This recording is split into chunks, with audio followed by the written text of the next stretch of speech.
하나님 말씀은 신명기 6장 4절로 9절 말씀을 보시면서 그리고 또 이제 하이델베르크 요리문답도 계속해서 볼 수 있도록 그렇게 하겠습니다. 신명기서 6장 4절로 9절 말씀입니다. 신명기 6장 4절에서 9절 말씀. 신명기서 6장 4절로 9절 말씀입니다. 구약성경 271면에 있습니다. 이 신자가 한문으로 보면 펼신자예요. 펼신자. 명령을 펼쳐내신다 이런 건데요. 한 절씩 교독합니다. 이스라엘아 들으라. 우리 하나님 여호와는 오직 유일한 여호와이시니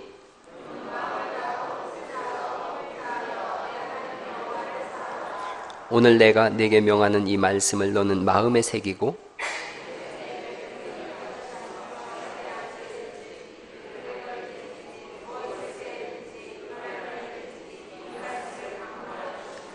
너는 또 그것을 내 손목에 메어 기호로 삼으며 내 미간에 붙여 표로 삼고 또 내 집 문설주와 바깥문에 기록할지니라.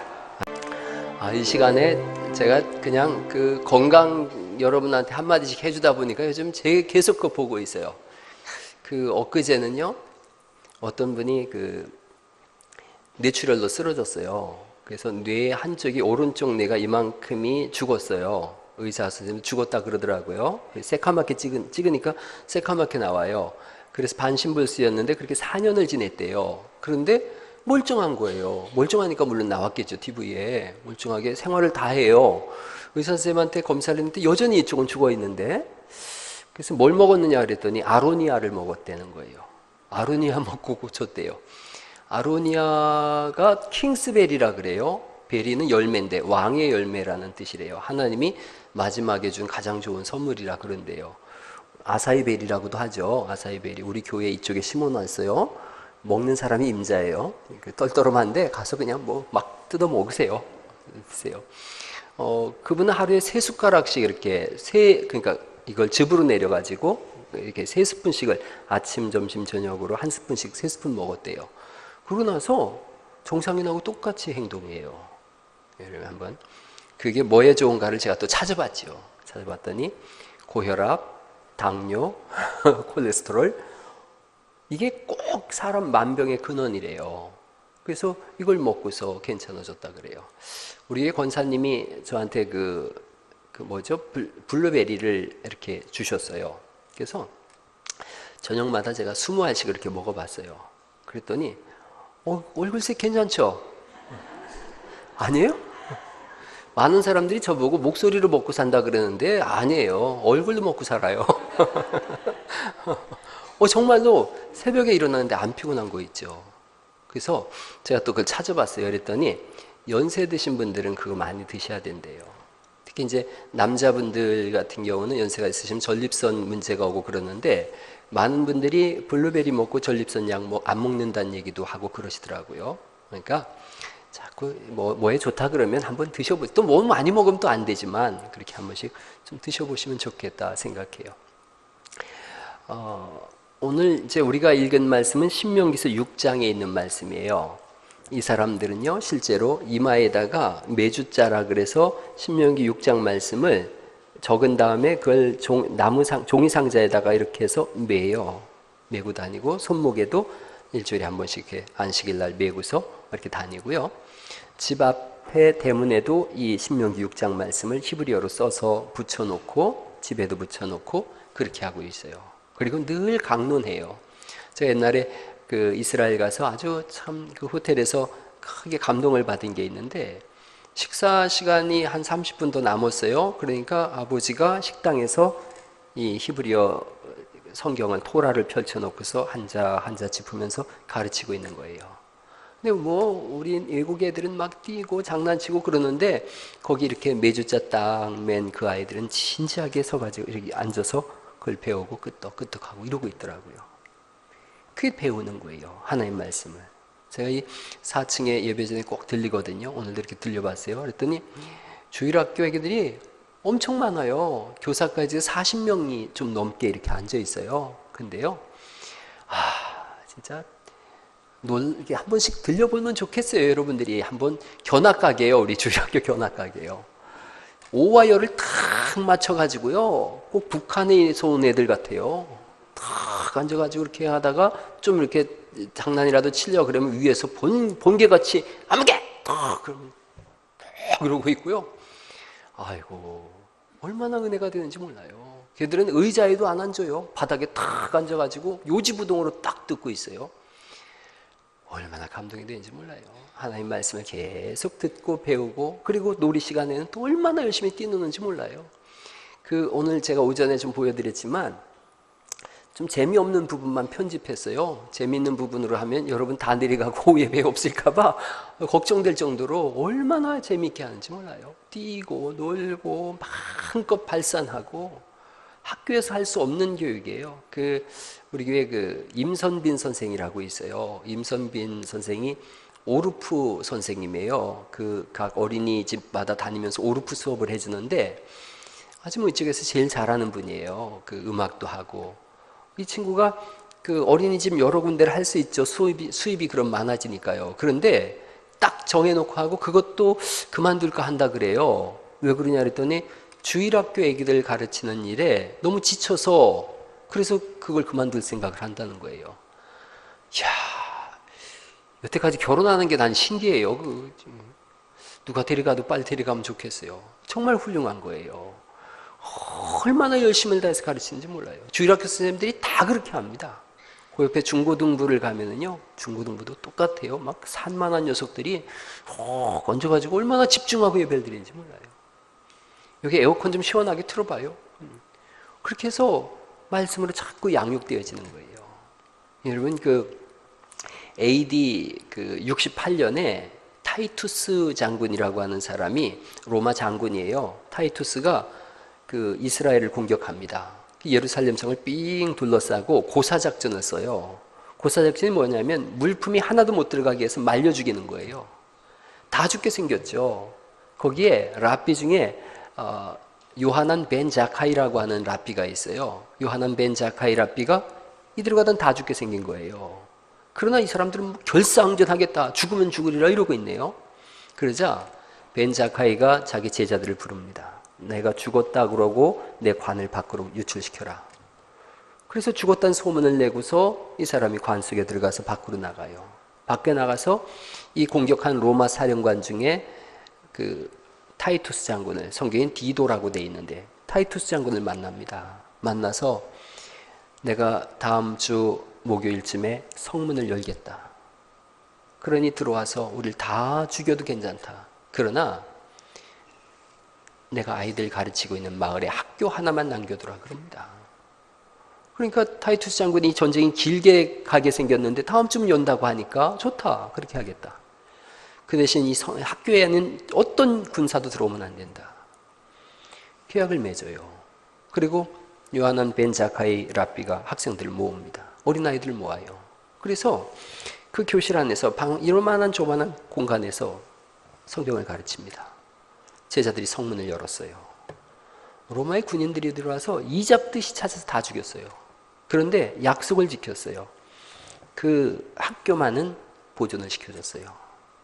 밖에서는 자기 부모, 형제가 살해당하는 소리가 온 천지를 진동했어요. 막 비명소리가 나는데 이 안에서는 학생들과 랍비가 눈물을 뚝뚝 흘리면서 성경을 읽었어요. 그것이 이스라엘 대학의 시작이에요. 세월이 지났어요. 그들이 지구촌을 점령하겠다고 외치는 시대가 됐어요.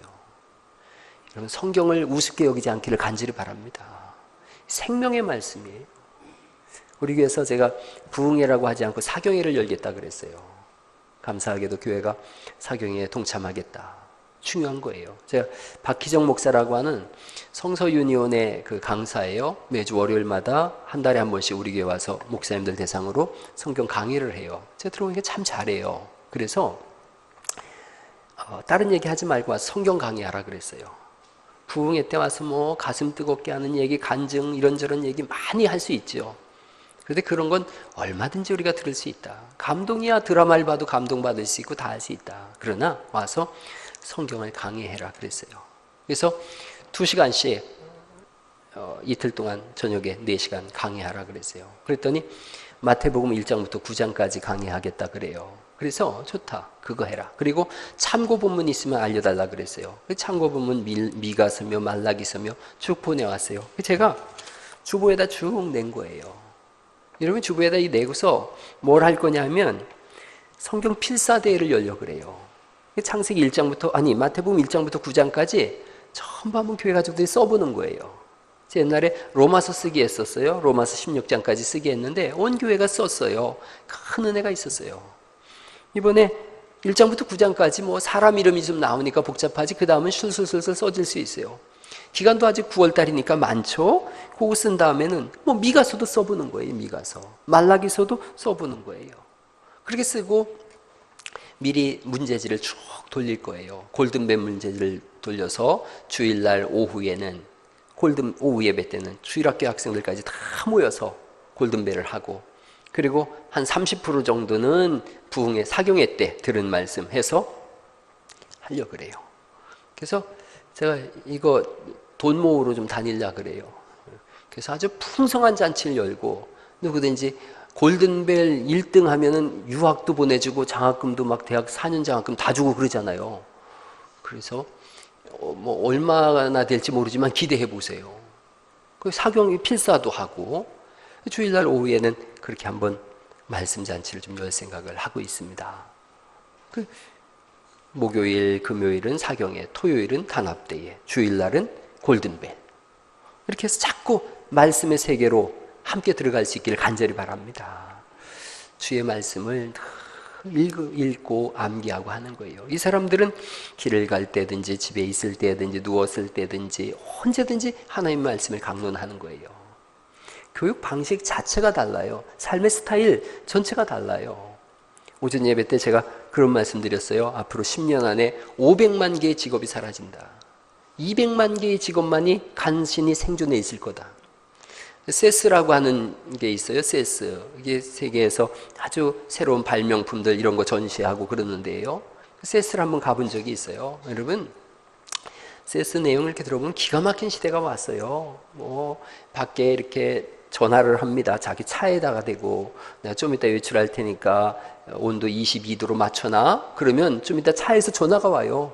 주인님 22도로 맞춰놨습니다. 그럼 나가서 차 타고 가는 거예요. 들어올 때 아우 너무 덥다. 집에다 전화하는 거예요. 야 온도 20도로 에어컨 좀 틀어놔라. 그러면 집에 있는 기계가 20도로 맞춰놓고 전화 와요. 20도 됐습니다. 이래요. 그건 뭐 이제는 기본이 됐어요. 뭐 이렇게 운전면허 없어도 이제 자동차가 자동으로다가 혼자서 사람 데리고 다니는 시대가 된 걸요. 문제가 심각해진 데가 있어요. 결혼을 안 한다는 거예요. 이제는 사람들이 결혼을 안 하고 로봇하고 결혼한다는 거예요. 로봇하고 인공지능을 가진 로봇하고 벌써 그런 게 나왔어요. 300만 원, 400만 원에 팔리는 거예요. 막 인형같이 생겼는데 말도 한다는 거예요. 여자하고 똑같이 만들어 놓고서 그거 살겠다는 거예요. 속 안 새긴다는 거예요. 로봇은 그냥 부부지간에 이렇게 맨날 속 새기고 그러는데 말도 안 하고 그냥 그러니까 얼마나 좋겠어요.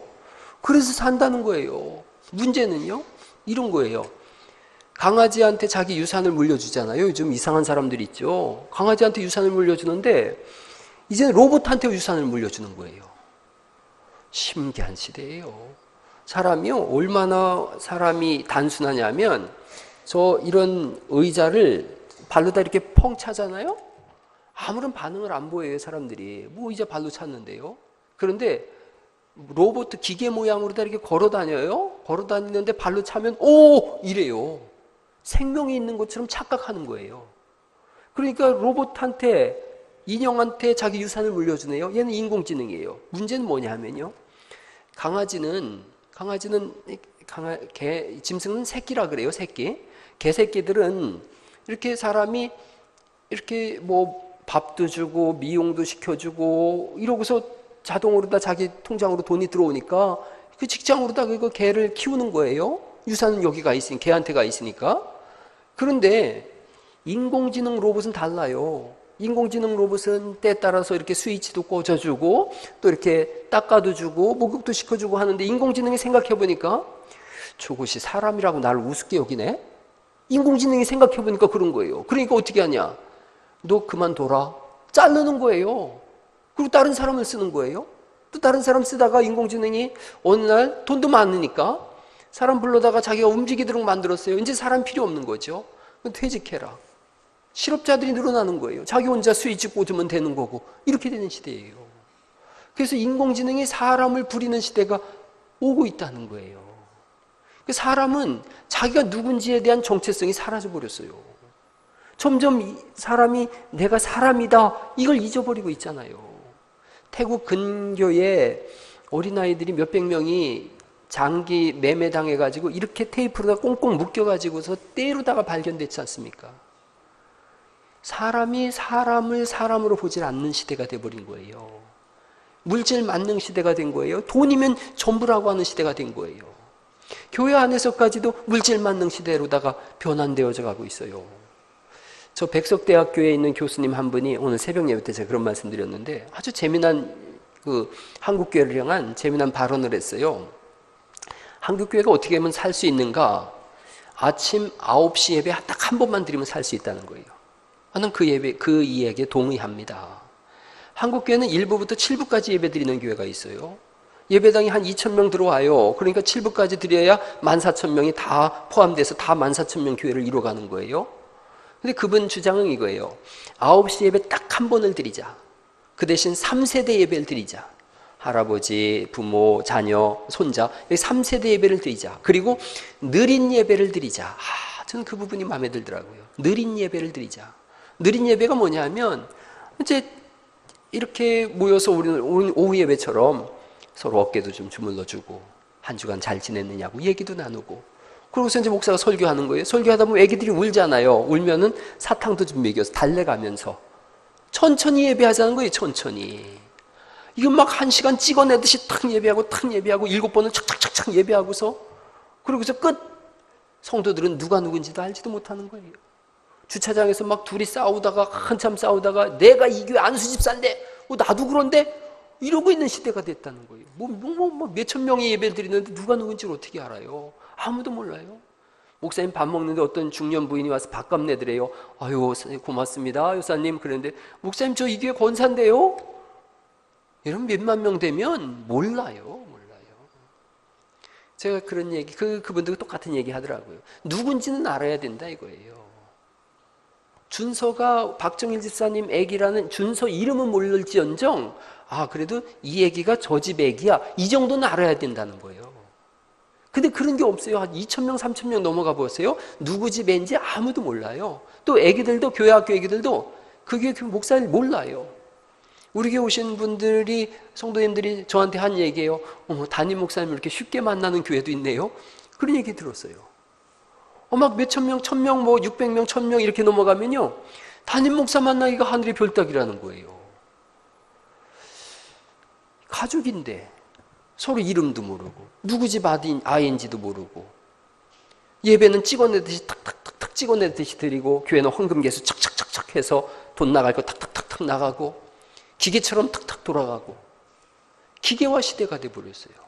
인간관계 속에서 흐르는 끈끈한 정도 사라지고 교회가 몸인데 그리스도의 몸인데 몸과 몸이 분리되어졌어요. 교회가 하나님의 가정이지 않습니까? 가족이죠.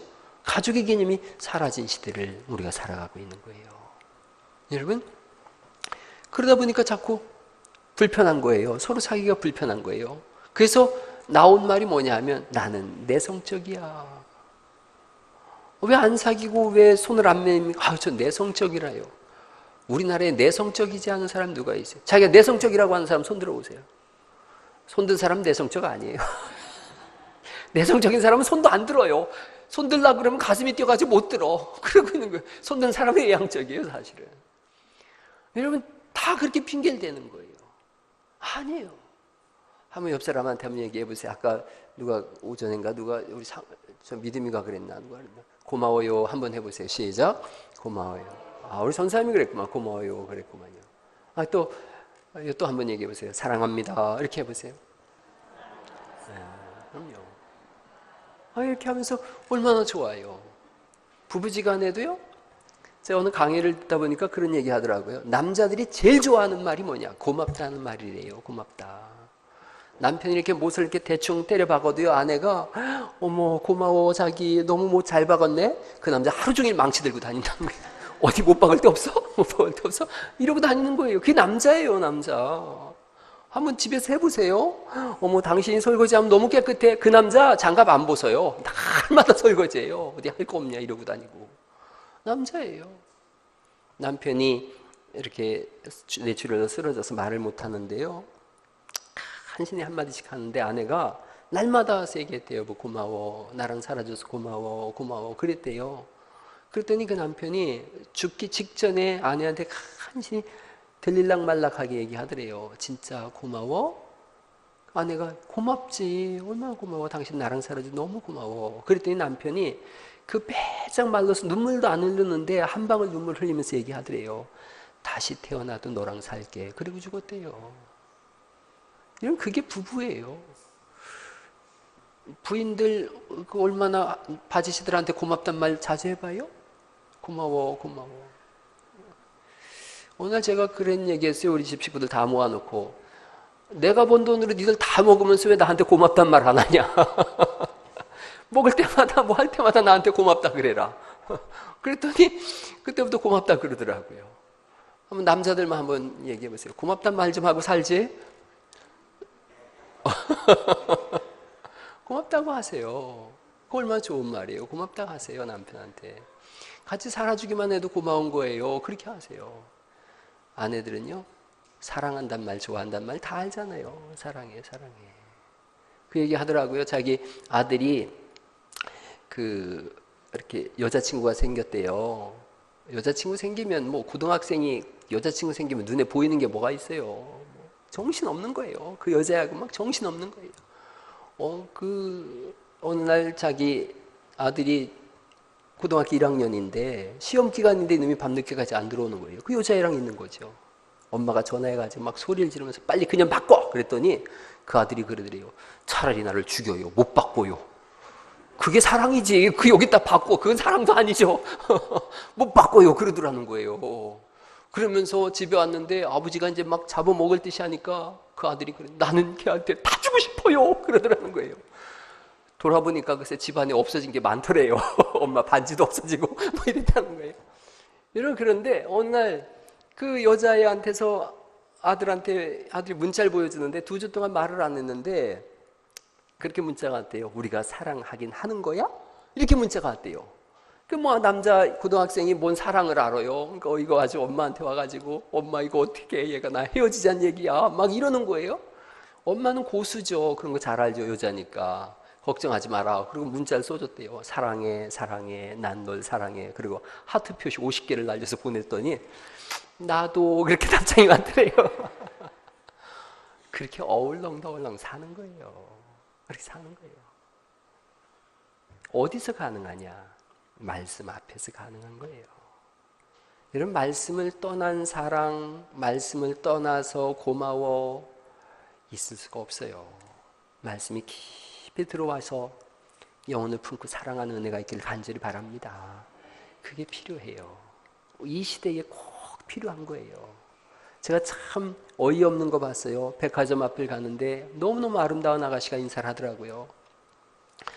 어머 세상에 저렇게 이쁜 아가씨가 대학교 때 인사를 하나? 같이 인사를 하고 보니까 계속 인사를 하더라고요. 그게 뭐예요? 마네킹이에요. 마네킹. 세상에 마네킹을 인사를 시키다니요. 그런 시대예요. 그 사람이 내가 사람이다 라고 하는 정체성을 잃어버린 거예요. 우리가 누구 형상을 닮았어요? 하나님 형상을 닮았잖아요. 하나님이 가지고 계신 게 지정의예요. 지정의의 하나님. 지식과 정서와 의지를 가지신 하나님이에요. 그래서 우리가 지식으로 서로를 아는 거예요. 정서적으로 흘러가는 거예요. 의지적으로 사랑하는 거예요. 사랑합니다 라는 것은 내 속에서 발화돼서 사랑이 쏟아져 나올 때 사랑합니다예요. 그런 경우가 드물어요. 그럼 이렇게 인사는 사랑하겠습니다 라는 거예요. 의지적 표현이에요. 내가 사랑하겠습니다. 사랑이 안 되더라도 사랑하도록 하겠습니다 라는 의지적 표현이에요. 교회는 다 필요해요. 사랑합니다. 또 사랑하겠습니다. 그게 필요한 거예요. 자꾸 기계화되어져 가는 시대에 살아가고 있어요. 물질 만능주의 시대에 살아가고 있어요. 그래서 어느 순간부터 우리도 기계처럼 돼버렸어요. 기계적 인간이에요. 지난주에 우리 재직 세미나가 있었지요. 재직 세미나 때 목사님 윤여선 목사님 참 중요한 얘기 하시더라고요. 악수할 때는 악수하면서 서로를 바라보는 겁니다. 이 중요한 거예요. 악수하면서 딴 데를 바라본다. 그냥 악수가 뭔지를 모르는 거예요. 저도 가끔 그런 때가 있어요. 악수하면서 교회 가족들이 계속 나오니까 이렇게 하고 바로 이렇게 보는데 그 얘기를 듣고 좀 더 오래 있어야 되겠다 이 생각했어요. 이렇게 쳐다보는 거예요. 옆 사람하고 한번 악수 한번 해보시죠. 이게 참 중요한 건데 악수 한번 이렇게 해보세요. 악수할 땐 서로 이렇게 바라보는 거예요. 근데 다시 한번 악수를 하시면서 딴 사람 보고 얘기해 보세요. 잘 있었어? 이렇게 한번 해보세요. 기분 나쁘죠. 기분 나쁘죠. 이게 뭐냐? 기계적 악수인 거예요. 기계적 악수. 바라보는 게 뭐예요? 이게 인지적 악수인 거예요. 정서가 흘러가는 거예요. 우리 교회에서도 그렇게 하셨으면 좋겠어요. 악수를 한번 하더라도 눈에 눈을 마주보고. 우리가 제일 어색한 게 뭐예요? 눈 마주치는 거예요. 왠지 아세요? 서양 사람들하고는 좀 달라요. 서양 사람들은 감정이 가슴에 있다고 생각해요. 우리는 감정이 눈에 있어요. 사랑을 할 때는 뭘로 말을 하래요? 아이고, 유행가들 다 불러보셨구만. 눈으로 말해요. 그러잖아요. 우린 눈에 감성이 있어요. 그러다 보니까 서로 바라보면 되게 어색해요. 우리는 눈동자에 수많은 언어가 다 들어있거든요. 근데 서양 사람들 눈동자 보세요. 그냥 파랗고 아무것도 없어요. 눈을 아무리 쳐다봐야 바닷속 빠진 것 같고 아무 감정이 없어요. 그 사람들은 가슴에 있어서 그래요. 우리가 좀 그런 부분에서 좀 어색하더라도 제가 학교 다닐 때 에티켓 배웠어요. 눈을 바라보는 건 서로 불편하다. 그러면 눈하고 어깨 사이를 여기쯤 바라보면 보는 듯 안 보는 듯 하니 괜찮다 그러더라고요. 그 세 보니까 또 괜찮은 것 같아요. 악수하면서 한번 해보세요. 악수하면서 한번 옆 사람 이렇게 한번 눈을 바라볼 수 있으면 눈을 바라보시고. 그래요. 하랜다고 또 따로 하는 거 보면 참 그렇게 하세요. 자꾸 그렇게 하세요. 여러분 처음에는 이렇게 눈을 바라보는 게 어색해요. 그런데 오랜 시간을 같이 지내고 살다 보면 눈을 바라보고 이야기하는 게 불편하지가 않습니다. 다시 한번 얘기 나눠보세요. 우리는 한 가족입니다. 말씀 공부에 여러분 열심히 나오세요. 제가 그렇게 하려고 그래요. 지금까지도 그렇게 해왔어요. 수요 예배, 금요 예배, 새벽 예배 자꾸 말씀을 갖다가 공부하자 그래요. 이제 가을 되면 우리 전사님들하고 제가 90분 강의 12번 90분 강의 할 수 있는 성경대학을 준비하자 그랬어요. 가을 돼서 성경대학 열 거예요. 오셔서 공부하세요. 자꾸 성경을 알아가세요. 세상에서 제일 힘센 게 성경이에요. 성경을 아는 만큼 주의 말씀이 내 발의 길이 내 발의 등이요 내 길에 빛이 되는 줄 믿습니다. 가는 길을 비춰주는 게 성경이에요. 성경이 이 속에 들어와 있으면요 천하무적입니다. 천하무적. 정말로 천하무적이에요. 흔들림이 없는 삶을 살아요. 때로는 넘어질 때도 있어도 성경 말씀 붙잡고 다시 일어나는 거예요. 우리 믿음이가 오늘 그런 얘기 하더만요. 아까 들어보니까 예수님께서 내니 두려워하지 마라. 그게 하나님 말씀이잖아요. 여러분 여기 있는 목사가 내가 도와줄게 걱정하지 마세요. 걱정돼요. 목사가 뭐 있다고 도와줘. 아무것도 없는데. 사람이 내가 도와줄게 걱정하지 마. 아이고 걱정돼요. 그런데 하나님께서 걱정하지 마 그러면 걱정 안 되는 줄 믿습니다. 그 말씀을 따라 사는 거예요. 하나님이 걱정하지 말라고 하셨으면 하나님이 책임지시지. 그걸 어디서 보는가? 성경을 통해서 보는 거예요. 한국교회가 약화된 것 중에 가장 핵심적인 일이 뭐냐? 성경을 읽지 않는 거예요. 마틴 로이드 존스 목사님이라고 영국이 낳은 세계적인 목사님이 있어요. 돌아가셨어요. 아주 대단한 신학자예요. 그분이 이런 얘기를 했습니다. 가장 나쁜 목사가 어떤 목사냐 하는 거예요. 가장 나쁜 목사. 가장 나쁜 목사는 성경을 가르치지 않는 목사라는 거예요. 가장 나쁜 교회가 어떤 교회냐? 교리가 가르쳐지지 않는 교회라는 거예요. 좋은 교회는 어떤 교회냐? 하나님의 말씀을 일목요연하면서 그분 얘기예요. 일목요연하면서 조화롭게 전하는 목사가 가장 좋은 목사래요. 가장 좋은 교회가 어떤 교회냐? 하나님의 교리가 선명하게 전달되는 곳이 가장 좋은 교회래요. 우리 교회에서 오후 예배 때 또 지금 주일학교 중고등부에서는 하이델베르크 교리문답을 똑같이 합니다. 오후 예배 때 제가 하이델베르크 교리문답을 계속 묻고 대답하는 것을 하겠다 그랬고 몇 주간 하고 있어요. 왜 그러냐? 그래야 교인들이 든든하게 살아요. 제가 지금 그 세례식을 준비하면서 세례자 교육을 1시부터 1시 30분까지 하고 있어요. 오늘 신론에 대해서 배웠어요. 신론. 하나님이 어떤 분이냐? 삼위일체는 뭐냐? 전지, 전능하시고 무소부지하다는 뜻이 뭐냐? 하나님은 언제부터 계셨느냐? 영원전부터 영원까지. 영원성, 완전성, 거룩성 이런 것에 대해서 공부하는 거예요. 다음 주에 인간론 배우겠다 그랬어요. 교회론, 성자론, 성령론 다 가르칠 거예요. 자꾸 되풀이해서 배우는 거예요. 이제 보세요. 교회가 더 성장하면 가르쳐야 되는 사람들이 많아집니다. 그걸 누가 할 것이냐? 교회 사실은 장로님들이 이 일들을 하는 거예요. 장로님들이 할 수 있는 가장 좋은 장로로서의 일이 뭐냐? 가르치는 거예요. 가르치는 거예요. 성경을 가르치는 거예요. 그러기 위해서 자꾸 배우셔야 돼요. 저는 이렇게 생각합니다. 세례 교육할 때 세례 받으신 분들도 들어오셔야 된다고 생각해요. 들어와서 배우는 거예요. 배우고 이렇게 해야 되겠구나 해야 돼요. 성경대학 우리 교회 한 분이 예수님을 처음 믿고 성경대학 3번을 들어오셨어요. 3번을 들어오시곤 하나님 말씀에 대한 틀을 완벽하게 가져가셨어요. 그래서 예수 오래 믿은 사람하고 대화를 해도 전혀 문제가 없는 거예요. 너 우리 교회 와봐라 이러는 거예요. 성경 교리가 선명하게 전달되는 교회, 그게 좋은 교회예요. 거기가 건강한 교회예요. 말씀 위에 세워지지 않으면 사상누각이에요. 여러분, 모래 위에 지은 집과 반석 위에 지은 집을 말씀하고 있어요. 홍수가 항상 나는 게 아니에요. 말씀 위에 반석 위에 지어진 집이란 뜻은 이런 겁니다. 이스라엘은 산이 있어요. 산 꼭대기에 집을 짓는 거예요. 농사는 어디다 짓냐면 산 밑에다 짓는 거예요. 그러니 이 사람 바보예요. 농사 질 때마다 2시간 걸어 내려와서 쉬었다가 농사 조금 짓다가 또 올라가야 돼요. 살아야 되니까. 그러니 땅 밑에, 산 밑에 사는 사람들이 볼 땐 천하에 저런 바보가 있냐. 맨날 왜 산 위에서 올라갔다 내려갔다 하면서 농사도 별로 못 짓잖아요. 그 산 밑에 있는 사람들은 저 바보들 봐라 그랬어요. 근데 산 위에서 사는 사람은, 산 위에 집을 지은 사람은 바보 취급을 당하는 거예요. 그러나 내려왔다 이렇게 왔다 하는데 어느 날 큰 홍수가 난 거예요. 산 밑에 있는 사람들은 다 떠내려갔다는 거예요. 산 위에 있는 사람만 살았다는 거예요. 그게 산 위에 집을 지은 사람이고, 그게 말씀 위에 집을 지은 사람이에요. 반석 위에 집을 지은다는 게 그런 거예요. 달리 말씀드리면 말씀이 속에 없으면 다 떠내려간다는 거예요.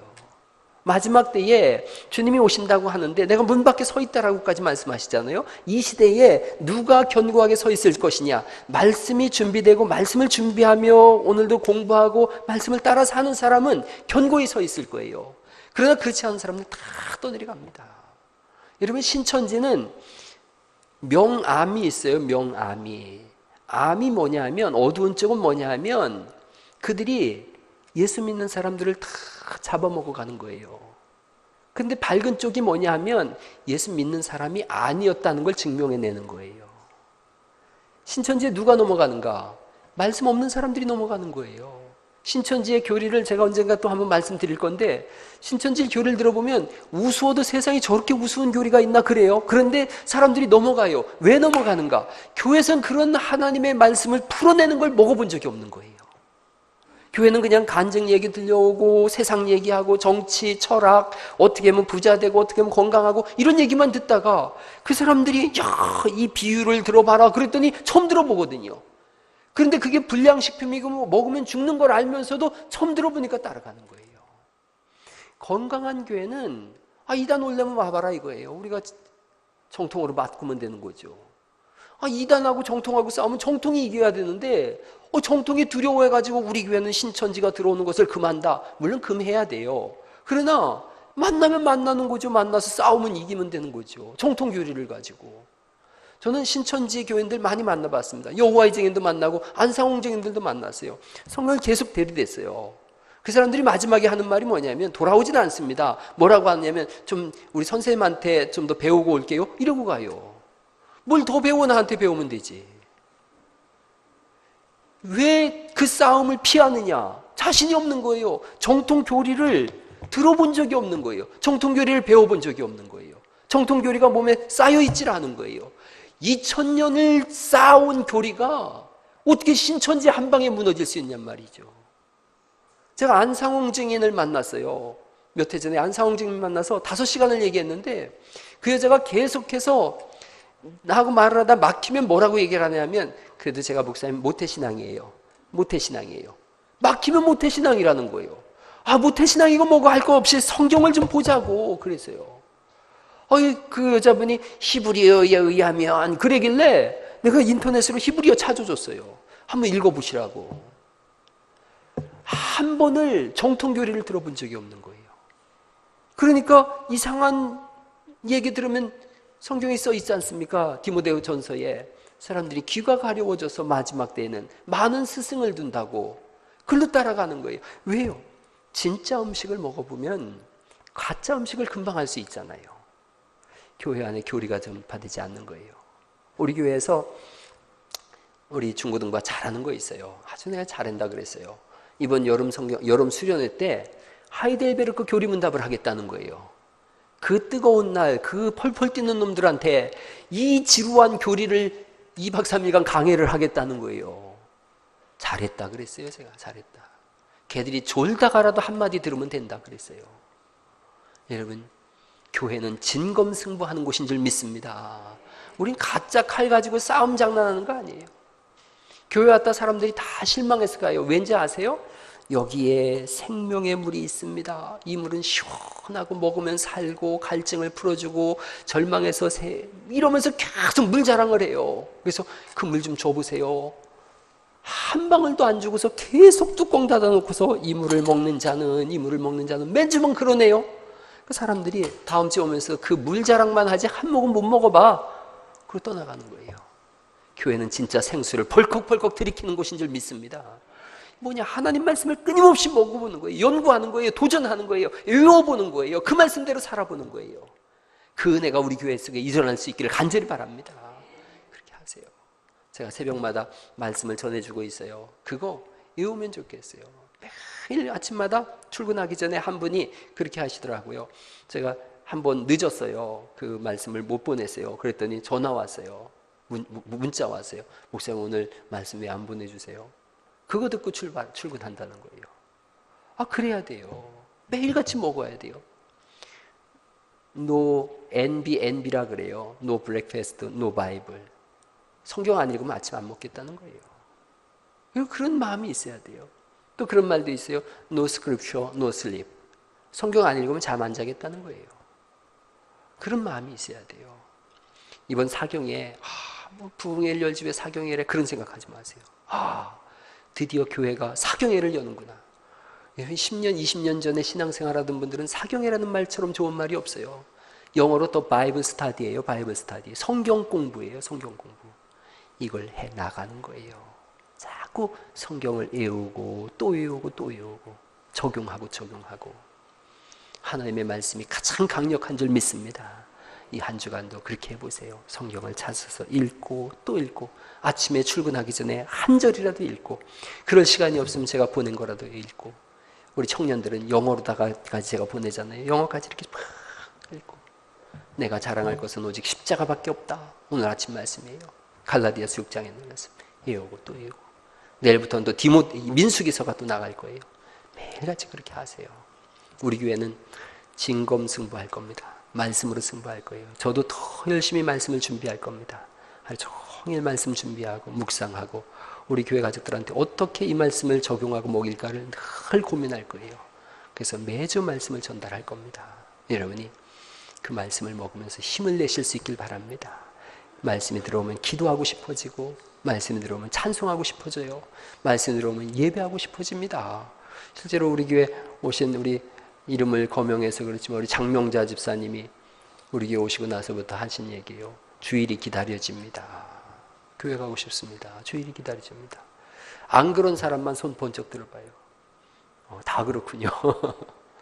그렇게 기대하시고 예배하시고 이렇게 오후 예배도 잘 이렇게 오셨어요. 주일학교 애기들은 오전 예배도 드리고 오후 예배도 드리지 않습니까?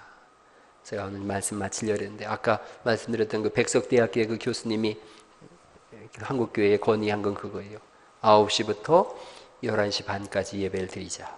느린 예배로 11시 반까지 예배 드리고 11시 반부터 자기가 준비해온 도시락 다 나눠 먹으면서 교회에서 이렇게 밥하지 말고 도시락 싸우자는 거예요. 도시락 싸와서 소풍 온 것처럼 쭉 나눠놓고서 먹고, 그리고 오후 성경 교리 공부를 시작하자. 얼마나 좋은지 몰라요. 그러면 좋겠어요. 그렇게 하면 한국교회 문제가 해결된다는 거예요. 막 2부 3부 드리고 막 그냥 버스가 돌고 그러니까 그런 거예요. 오전에 제가 한국교회 미래상에 대해서 말씀드렸는데 그런 예언을 하고 있어요. 10년 뒤에 두 종류의 교회만 살아남는다는 거예요. 초대형 교회와 극최소, 그러니까 강소형 교회라 그러죠. 아주 작으면서도 강한 교회만 살아남는데요. 중간에 있는 교회는 다 사라진대요. 초대형 교회는 이제 눈덩이가 크게 굴러가는 것처럼 굴러가기 때문에 더 이상 멈춰질 수가 없대요. 그러니까 살아남는데요. 강소형 교회, 100명 미만의 작은 교회는 전세도 살고 또 빚도 없고 자기들끼리 이렇게 복음 전하면서 재미있게 오순도순 사니까 살아남는데요.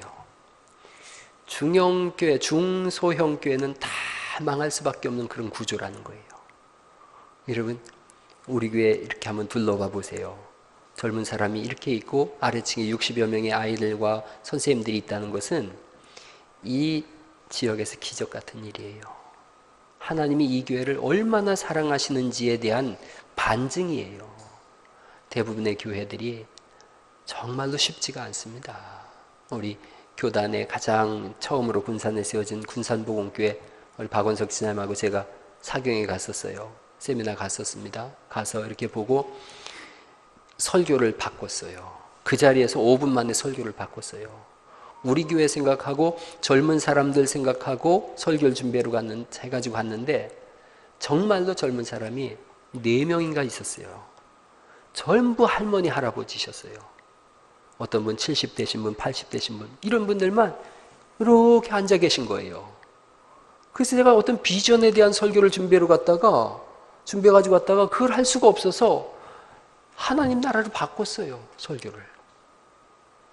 이 교회는 하나님이 정말, 물론 그 교회도 사랑하시지만 정말 사랑하는 교회입니다. 여러분들이 눈물 뿌려서 여기까지 세워온 교회예요. 하나님이 그 복을 허락하신다라고 저는 믿어요. 아래층에서 우리의 꿈나무들이 자라고 있어요. 한 아이도 세상에 뺏기고 싶은 마음이 없습니다. 토요일마다 제 사역자 모임을 할 때 제가 어제도 그런 얘기했어요. 또 계속 그런 얘기예요. 말씀을 잘 준비해라고. 지난주에 제가 우리 사역자들한테 설교 준비를 철저히 하라고 제가 얘기를 했어요. 아주 설교를 철저히 준비해라. 그래서 우리 아이들이 들을 때에 하나님 말씀이 싹 들어올 수 있도록 완벽하게 준비를 하라 그랬어요. 물론 저도 그렇게 하려고 그래요.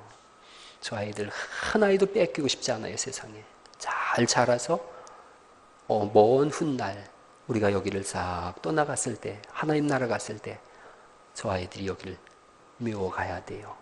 지금 60명이에요. 올 지나면서 100명, 200명, 300명 돼야 돼요.